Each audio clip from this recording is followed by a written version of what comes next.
Ever get that, like, you're listening to English, everything's clear, maybe even read tons of stuff, no problem. But then you got to speak, Yeah. and it's like, poof, everything's gone. It's like hitting a wall, right? Total blank, stuck.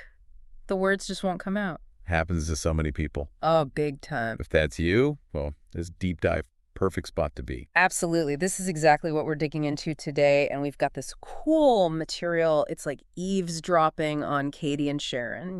Katie's got that whole stuck thing, can't speak.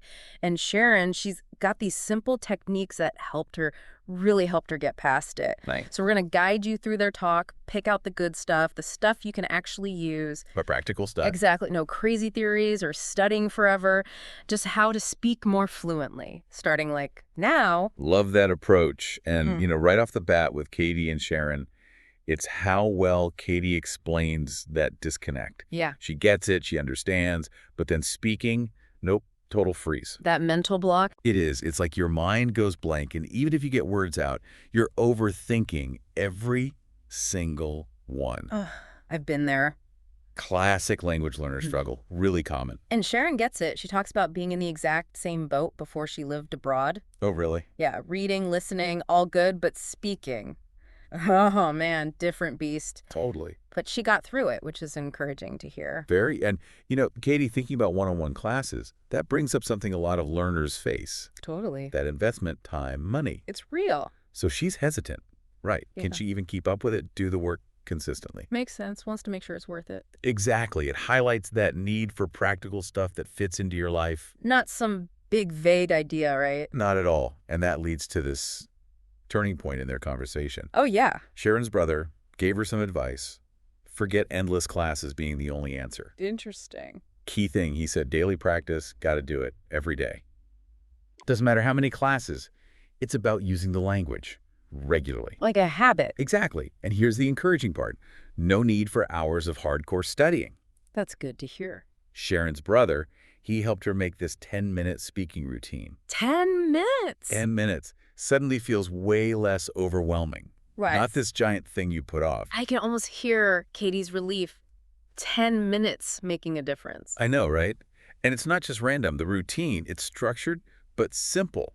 Makes it doable. So what's the first step? Picking a simple topic or a question. Something like, what did I do today? Or favorite food. Super basic. Exactly. Nothing fancy. The point is to shift the focus. Not what you say, but how. Makes sense. It's stuff you already know how to talk about in your own language. Right. So you're working on getting those thoughts out in English. The words, the phrases, yeah. Step 2, this is cool. Listen to a short conversation or a podcast just to get familiar with how native speakers sound. So like listen first, then practice. Exactly. You're getting your brain ready, hearing how it's actually spoken. The rhythm, the flow, yeah. Right. And then step 3 brings it all together. Okay, let's hear it. You repeat or imitate how native speakers say things. Then you talk about the topic you pick and record yourself. Oh, that can be scary for some people. It can, but it's super valuable. It's feedback, Yeah. even if it feels weird at first. You start noticing things you wouldn't have otherwise. You do. And Sharon says doing this even just for 10 minutes consistently can lead to big progress in fluency. That's great. But Katie brings up a good point. What if you've got no one to practice with? And Sharon's answer, so simple. Talk to yourself. To yourself. Sounds a little out there, but think about it. No pressure at all. True. Just describe what's around you. Like she says, I'm making coffee, the water's boiling, the smell's amazing, anything. Turning everyday stuff into practice? Exactly. You can say your thoughts out loud, tell yourself a story about your day, anything to get comfortable making sentences in English, even when you're alone. It's like bridging that gap. Instead of thinking in your native language and then translating, you start thinking in English directly. Right, building that habit. Now, Katie brings up another big challenge, pronunciation. Oh, yeah. Everyone struggles with that at some point. And Sharon introduces this technique, shadowing. Okay, break that down for us. So shadowing, you listen to a native speaker, and then you repeat what they're saying almost at the same time, like an echo. You're their shadow. So mimicking them. Exactly. Their sounds, intonation, the rhythm, everything. The main benefit, it trains your mouth and your ears to the way the language actually sounds. Like a workout for your mouth and your ears. Exactly. And the steps are clear. Pick a short audio, a podcast, a movie scene, anything. Listen once to get the gist. Then replay it, repeating each line. Okay.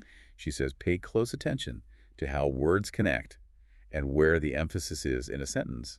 That's key to sounding more natural. Got it. So another technique Sharon mentions is the 1-minute speaking challenge. Sounds pretty intense. It does, but it works. You pick a topic, anything, and talk about it for a whole minute. No stopping, no hesitating. The goal is to just keep talking. So not about being perfect grammatically. Nope. It's about getting those words out, thinking on your feet, not getting hung up on one word. What if you don't know the exact word? Then you paraphrase, you explain it another way, using words you do know. So you're basically forced to think faster in English. Exactly. Pushing past those blocks, keeping the language flowing. Got it. Then Sharon talks about describing pictures. That sounds kind of fun. It is. It's a great way to learn new words and become more fluent. You find a picture, Instagram, magazine, anything, look at it for a couple minutes, then describe it. All the details you can. So lots of different ways to do it. Tons. And it makes you really think about what you're seeing and find the words for it in English. That's cool. Now, moving past practicing alone, Katie asks about real conversations, how to feel confident. Ah, yeah, the scary part. And Sharon suggests role-playing. Good one. So you imagine everyday situations, ordering food, asking for directions, and you practice them out loud. Maybe even act out both sides. Like a little play. Kinda, it's mentally preparing, so when it happens for real, you're not starting from scratch. You've already thought about phrases you might need. So you react more naturally, using real-life phrases, as Sharon says. Exactly. The more you practice beforehand, the more confident you'll feel when it's real. So you're building a script in your head for those common situations. Exactly. And that boosts your confidence, as Sharon points out. One last technique Sharon mentions, summarizing news. Oh, that's a good one. You pick a short news article and explain it in your own words, like you're telling someone about it. Makes sense. It's really helpful, exposes you to new vocabulary, different sentence structures. Plus, you have to understand it well enough to rephrase it. You gotta think it through. You do. And it helps you organize your thoughts clearly in English. Putting it all together. Right, so listening to Sharon, the big takeaway is consistency. Not those long study sessions, but small, regular effort. Even just 10 minutes a day adds up. Huge difference over time. And I love how she ends it. She tells Katie, I'll start today. Such a simple but powerful thing. I know, taking that first step can be the hardest part. It can be. Oh, and Sharon mentions some useful phrases like freeze up.